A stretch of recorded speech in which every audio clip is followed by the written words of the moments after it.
The NASCAR Xfinity Series race has officially concluded from Portland International Raceway, and we see a lot of chaos, a lot of tempers, retaliation, and the driver pick up their first victory of the 2023 season. What's going on, guys? It's Daniel, and welcome back to our video. I just got done watching NASCAR Xfinity Series race in Portland Raceway, the Pacific Office Automation 147. We have quite a bit to talk about from this race. Let's go and talk about it. So, before the green flag dropped in today's race, a lot of drivers had to start at the rear of the field. Cole Custer, Sam Mayer, Blaine Perkins, Garrett Smithley, Brandon Jones, Joe Graf Jr., Park Kligerman, Jeremy Clements, Patrick Emmerling, Anthony Alfredo, and Josh Williams for unapproved adjustments, and Seven Parsons for an engine change. So at the start of the race, he had Sheldon Creed leading the field from the inside and John Hunter on the outside, and we saw Sheldon Creed get a really strong start. Meanwhile, going to turn number one, Connor Mosack completely blows a corner and just straight up dumps Chandler Smith going into turn number one. He actually got a penalty for that. Don't know what Connor Mosack was doing. That was completely stupid, especially on lap when you don't need to be that aggressive, and he completely missed the corner. Then on the next lap, Sammy Smith came to Piro with some shifter issues and basically got out of the contention because of that. Then we saw other drivers having issues. Parker Chase had issues. Chandler Smith had some problems. Then we saw Leland Huffman and Ryan C getting together. Eventually, though, we stayed green for a long time with Sheldon Creed having to lead, but John Hunter was right behind him, closing in. Then on lap 19, the first caution race to come out for Seven Parsons, who had some sort of engine failure or major issues, and would bring out the caution. Then on the next restart, Sheldon Creed lead the field from the inside, and John Hunter on the outside, and Sheldon Creed was able to clear for the race lead. John Hunter eventually, though, got to the outside of Sheldon Creed on the last lap, as Sheldon had the lead. John Hunter got around Sheldon Creed for the race lead. But as they're going into turn number 12, we saw Sheldon Creed get by John Hunter because John Hunter made a major mistake, got really tight off the corner, and Sheldon Creed would come off the corner and win stage number one. Then after that, we would have the 3-minute pit stop, and basically we had some driver change as well. Brad Perez would take over for Leland Honeyman, but we had the 3-minute break. Then on the restart, Sheldon Creed lead the field from the inside and John Hunter on the outside, and Sheldon Creed was able to lead. Meanwhile, Josh Berry got spun from pit position after some contact potentially with Ralston, or maybe he just got loose in the corner. He would end up spinning out, but Sheldon Creed would maintain the race lead. Meanwhile, at this point, you had about a 4 or 5 car breakaway happening at this point, where basically you had Sheldon Creed, John Nemechek, Justin Allgaier, Jordan Taylor was up there, and also I believe Parker Kligerman and Cole Custer were up there as well. Sheldon was holding them up, and they were all trying to get around Sheldon Creed for the race lead. Meanwhile, we saw Maya Snyder spin from 7th, and turn 7 just got loose, and also saw Chandler Smith spin out as well. But then on the last lap in stage number 1, Sheldon Creed would get spun going to turn number 11 by John Hunter Nemechek. John Hunter got a really big run. John Hunter says he got pinched. I don't think he did. John Hunter just completely straight up sent it into the corner and spun Sheldon Creed out at the end. And John Hunter would lose in a photo finish between Cole Custer, as Cole Custer would win stage number 2 here at Portland Raceway. John Hunter just completely straight up dumped him. I get if it's the last lap, but that was a little bit frustrating from John Hunter Nemechek, and I get why Sheldon Creed was pissed off. He's been roughed around. He's been frustrated all year. Drivers racing like ass the last couple of years, and now Sheldon Creed got spun out by him, but Cole Custer would win stage number 2. And then on the next restart, Cole Custer lead the field from the inside and John Hunter on the outside. And Cole Custer made a major mistake going to turn number 1 and would end up missing a chicane and fell back to ninth, handing the lead to Justin Allgaier. While Justin Allgaier had the lead, with about 20 laps to go, we saw Sheldon Creed get back up to John Hunter Nemechek. He got around Parker Kligerman, eventually gets up to John Hunter Nemechek, and ends up dumping and retaliating against John Hunter Nemechek going to turn number 12. Nemechek would drop only back to 19th because of that. And I think that was justified from Sheldon Creed. Sheldon Creed got completely dumped, justified dump in my opinion, and John Hunter absolutely deserved it. John Hunter kind of raced like a dick at points in this race. We'll talk about why in a second. But the next lap, we saw basically the same thing happen between Sammy Smith and John Hunter Nemechek going to turn number 1, where basically Sammy Smith just kind of missed the corner, just made a major mistake, and John Hunter basically tried to retaliate against his teammate, which I thought was a little bit frustrating because, in my opinion, I don't think Sammy Smith did that intentionally. I think that was completely on John Hunter right there for getting frustrated with him.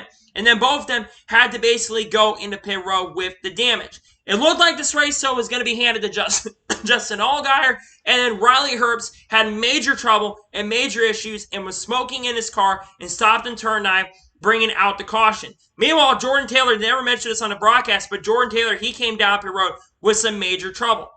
So then, on the next restart, Justin Allgaier lead the field from the inside with Parker Kligerman on the outside. Parker Kligerman tried to send it in the corner to get the lead, but unfortunately locked up the tires going to turn number 1, and Sheldon Creed took advantage and got the second. Meanwhile, going to turn number 12, there was chaos that started happening. Jeremy Clements, Anthony Alfredo, and Parker Retzlaff all went off the racetrack and got involved in a crash, but the race would stay green. Then we saw Jeb Burton and Chandler Smith get into it, and Jeb Burton after race was not happy about it, but Chandler Smith just kept wrecking him and running into him. And then because of all the chaos that was going on with 3 to go, debris was called on the backstretch, and a final caution race would come out. So then, on the final restart of the race, we had Justin Allgaier lead the field from the inside and John Hunter on the outside. And Justin Allgaier got a actually not John Hunter, I think it was Parker Kligerman who was on the outside.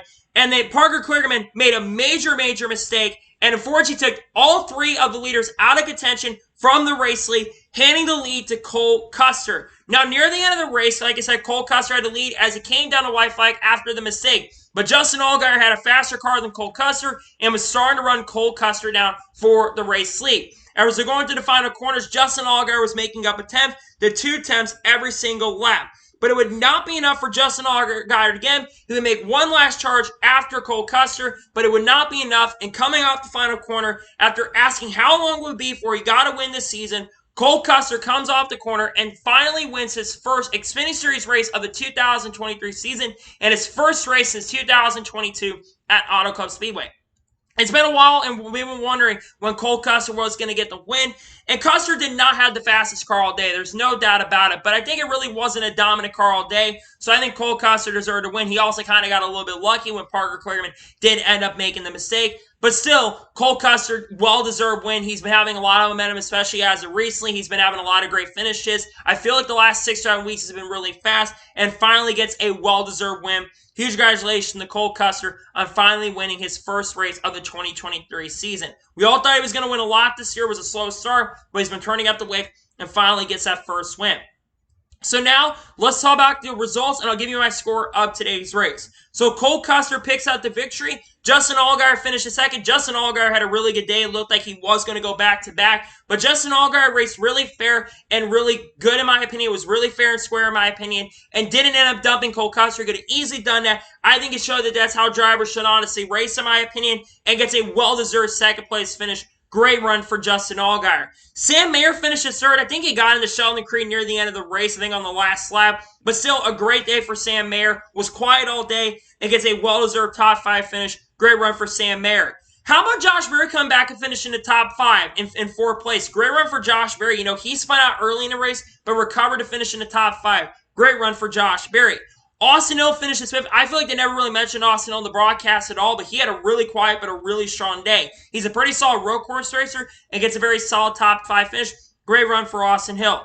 My Center finishes 5th. Pretty solid comeback for My Center after spinning near the end of stage number 2. Great recovery for My Center. Only second start of the year, so solid run for him in that 19 car. Sheldon Creed finished 7th. I think Sheldon Creed probably had the fastest car in this race at points. I feel like his car kind of faded on the long run, but I feel like for the majority of this race, he really had the best car. He ended up leading the most laps. Unfortunately, though, he kind of had some mistakes. Got dumped by John Hunter Nemechek. They were having an angry conversation after, and then got hurt by Sam Mayer. But still, Sheldon Creed should take away the really strong car all day, and he finishes in 7th. Connor Mosack finishes 8th. Even though he did end up getting into Chandler Smith, he still gets a very solid top 10 finish. Solid run for Connor Mosack in 8th.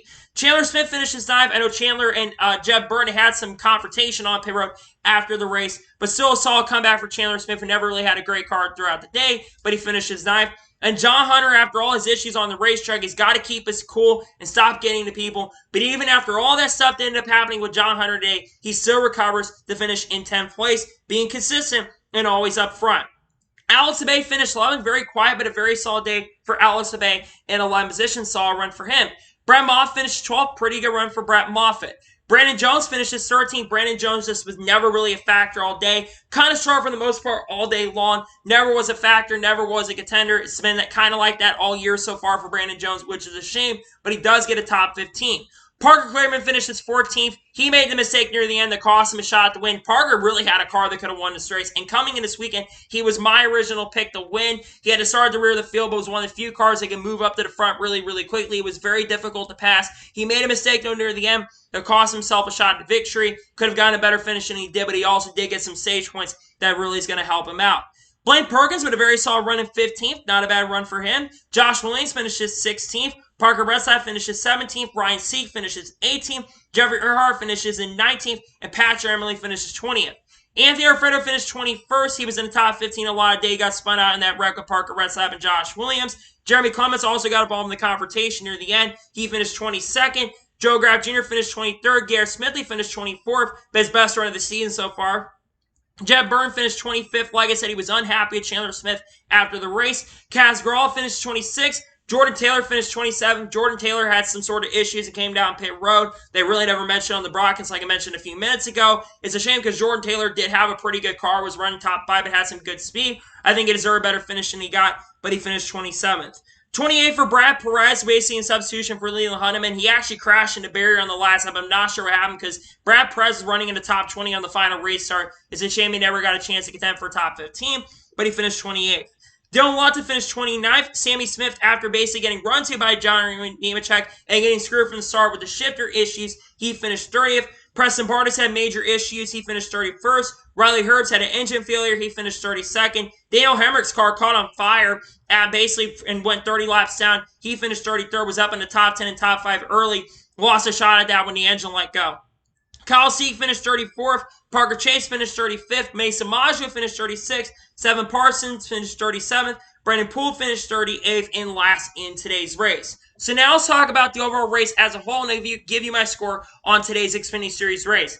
Honestly, the Xfinity Series race at Portland, I thought was very, very good. Sure, there wasn't like a car that didn't lead. It wasn't like a ton of leaders in this race. But even though Sheldon Creed led a ton of laps, the racing behind him was absolutely outstanding. Yes, it was very, very difficult to pass, but road course tracks tend to be really difficult to pass. And at one point, you had 6 drivers within a second and a half of the leader. It was really impressive to watch. You had to be really perfect so someone couldn't take advantage of you, and that was a really cool part of this race. Sure, the end of the race kind of got chaotic, but you saw a pretty solid finish at the end with Cole Custer getting his first win.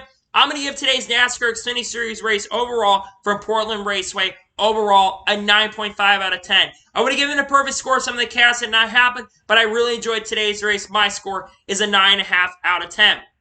So, that is going to be it for the NASCAR Xfinity Series race review from Portland Raceway. I want to thank you guys for watching. Please like, subscribe to the channel, notifications on so if I win a video, that's go live on my channel.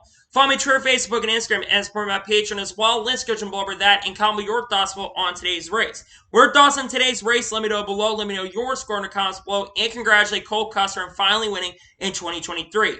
Let me know your thoughts on the race in the comments below. Tomorrow on the channel, we have the NASCAR Cup Series race review from Gateway. I will not be there as of now, unfortunately, so you won't see me at the track, but I'll be here likely covering the race for you guys tomorrow. And then we got some NASCAR news we're going to discuss next week, and we got a lot of content dropping the last week before we do go on the break, which of course will be at Sonoma. So anyways, like I said, I want to thank you guys for watching today's race review, and I'll see you guys next time for more great, awesome NASCAR content and other motorsports content on the channel like this. Take care, everybody.